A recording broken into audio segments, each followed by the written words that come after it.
नांदेड शहरातील शासकीय विश्रामगृहामागील मुख्य अभियंता कार्यालयासमोर शासकीय कंत्राटदाराचे प्रलंबित बिलांसाठी बेमुदत साखळी उपोषण व धरणे आंदोलन।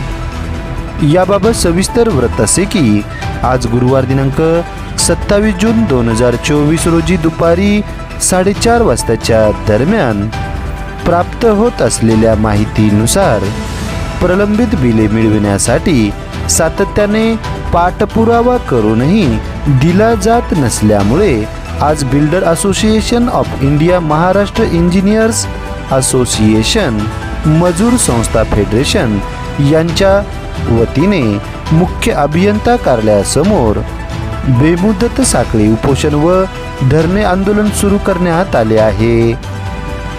सार्वजनिक बांधकाम विभागाचा डोलारा मोठा असला तरी निधीच्या कमतरतेमुळे ठेकेदारांना अक्षरशः झगडावे लागत आहे।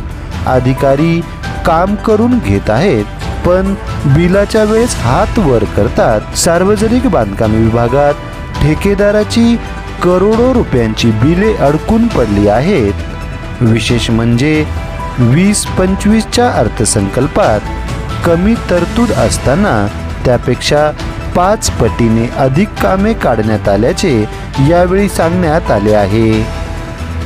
सदरीय साखळी उपोषण व धरणे आंदोलनाबाबत शासकीय गुत्तेदार MA हाकीम आणि दादाराव ढगे यांनी आज गुरुवारी दुपारी 4:30 वाजताच्या दरम्यान धरणे आंदोलन स्थळी आपल्या प्रतिक्रियेद्वारे सदरील माहिती दिली आहे।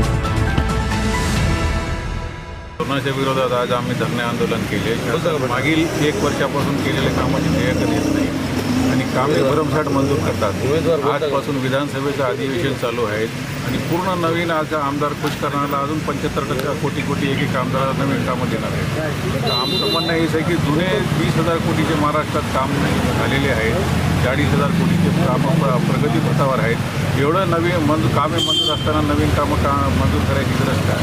आणि जर नवीन कामे मंजूर करत असेल तर 50% तरतूद केल्याशिवाय पूर्ण कामाला मंजुरी देऊ नये आणि आमचे केलेल्या कामाचे देयके अगोदर पहिले नील करावा याच्या मागणीसाठी आहेत आम्ही आज धरणे आंदोलन पूर्ण महाराष्ट्रभर करत आहे। या देयकाचा किती कालावधी राहिलेला आहे? बाकी देयक म्हणजे काम कामाचे पैसे शासनाकडे प्रलंबित आहेत 1 वर्षापासून। काय प्रशासन काय सांगते? प्रशासन 1,000 कोटीचे बिलं असले की 100-200 कोटी 10%, 20% तरतूदने पैसे देतात। त्याच्यामुळे काय ते बॅकलॉग पूर्ण होत नाही आणि आमच्या कामाचे काही बिलं निघत नाही आणि शासन वरच्यावर नवीन कामं मंजूर करायले। जुने कामाचे देयके अगोदर मंजूर करायचं, त्याला पैसे निधी द्यायचा, ते सोडून नवीन कामं मंजूर करायले। नवीन कामं मंजूर करू नयेत, आमचे जुने कामाचे पहिले देयके क्लिअर करावं हे आमची मागणी आहे। आणि आम्ही मागे 1 मे पासून पूर्ण महाराष्ट्रात काम बंद आंदोलन केले आणि यापुढे जर निविदा काढले तर आम्ही टेंडर भरणार नाही। ठीक।